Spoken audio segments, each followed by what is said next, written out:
नमस्कार, आप सभी का स्वागत है लीडिंग भारत टीवी में और मैं हूं आपके साथ कशिश पांडे। सपा प्रमुख अखिलेश यादव ने सुल्तानपुर में हुए मंगेश यादव के एनकाउंटर को लेकर यूपी के मुख्यमंत्री पर जमकर निशाना साधा है।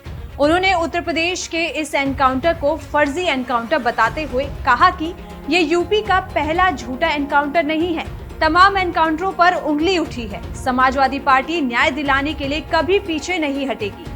जिसके जवाब में उत्तर प्रदेश के उप मुख्यमंत्री ब्रजेश पाठक ने कहा कि जाति के आधार पर समाजवादी पार्टी अपराधी के साथ खड़ी है।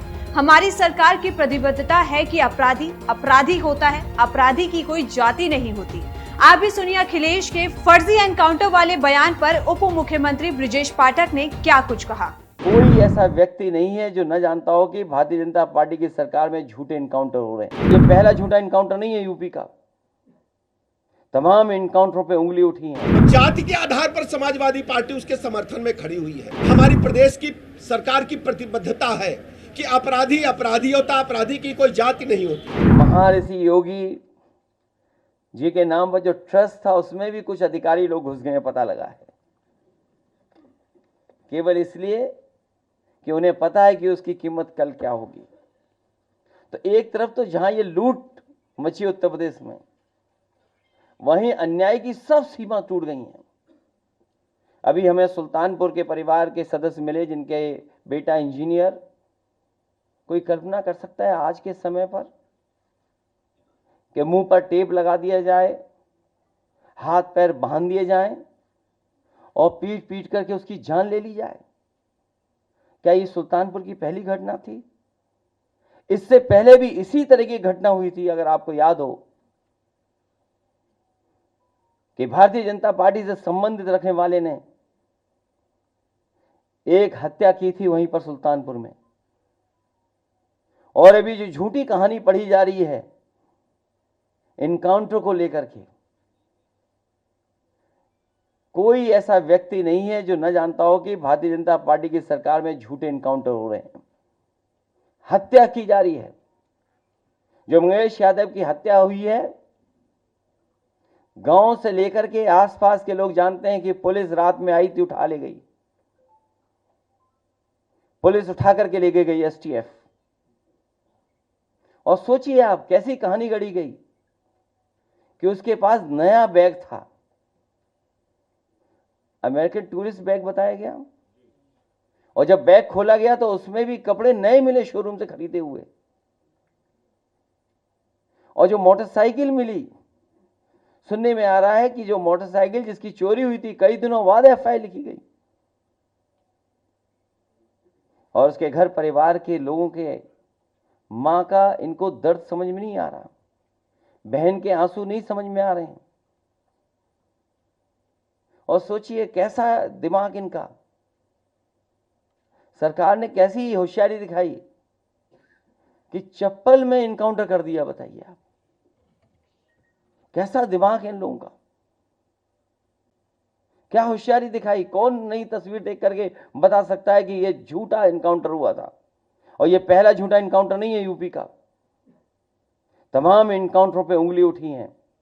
जिस समय पहला एनकाउंटर नोएडा में जिम इंस्ट्रक्टर को हुआ था, उस समय भी हम लोगों ने कहा था कि पुलिस वालों ने लूटने के लिए, दबाव बनाने के लिए हत्या का प्रयास किया है। और उस समय भी कार्रवाई नहीं हुई है। अभी तक जितनी भी हत्याएं हुई हैं या एनकाउंटर हुए हैं, सबसे ज्यादा पीड़ित परिवार के लोगों की हत्या की है सरकार ने। हम लोग न्याय दिलाने के लिए सदन से लेकर के और संघर्ष के बीच में भी जाना पड़ेगा, तो समाजवादी लोग पीछे नहीं रह सकते। सुल्तानपुर की घटना में वांछित अपराधियों को हमारी पुलिस ने गिरफ्तार किया और पुलिस मुठभेड़ के दौरान एक व्यक्ति मारा गया। अब जाति के आधार पर समाजवादी पार्टी उसके समर्थन में खड़ी हुई है। हमारी प्रदेश की सरकार की प्रतिबद्धता है कि अपराधी अपराधी होता, अपराधी की कोई जाति नहीं होती। मैं कहना चाहता हूं कि हमारे साथ सर्व समाज के लोग जुड़े हैं। हमारी सरकार किसी व्यक्ति विशेष की सरकार नहीं है, यह सबकी सरकार है, सबके हितों की चिंता करती है। लेकिन हमारी जिम्मेदारी है हम प्रदेश में कानून के राज को स्थापित करें और हर स्थिति में लोगों को भयमुक्त वातावरण प्रदान करें। हम जब जानते हैं कि इस घटना में जो लोग वांछित थे, उनके पास से गिरफ्तारी के दौरान 2.5 किलो से अधिक सोना बरामद हुआ है। जो दिन दहाड़े लूट हुई थी, 2.5 किलो से अधिक सोना बरामद हुआ है।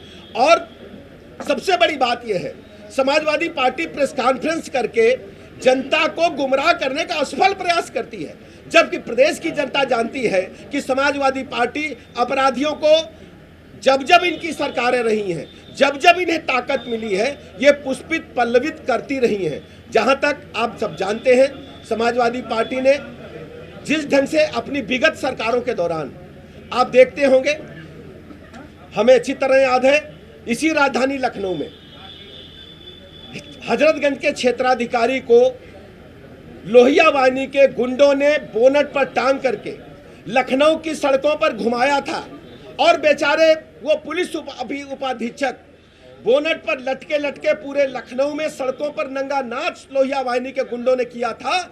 फिर लोहिया वाहिनी के गुंडों की हिम्मत देखिए, उस समय जब समाजवादी पार्टी की सरकार थी, उस जीप को ले जाकर के एसएसपी लखनऊ के बंगले में घुसा दिए थे और एसएसपी लखनऊ के माध्यम से उन गुंडों को, जिन लोगों ने क्षेत्राधिकारी हजरतगंज को बोनट पर जीप पर टांगा था, उनको बचाने का काम हुआ था। आज तक उस घटना में कितने लोगों की सजा हुई है, समाजवादी पार्टी बताए।